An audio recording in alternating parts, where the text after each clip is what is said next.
if I select this video, for example, and go to this right side, here you have captions. Captions generates automatic captions with AI. You can try now. Select the language that you want from here and select transcribe media. If you see here on the screen, right now it shows you the captions and you can edit on it like it's a normal text. But now let's play it.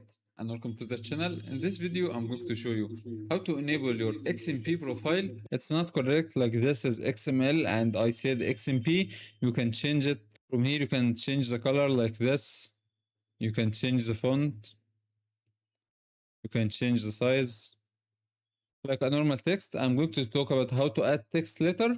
You can remove it from here, hide captions, and you can download the caption if you want to use it on another app. And here is the captions. So let's show it again.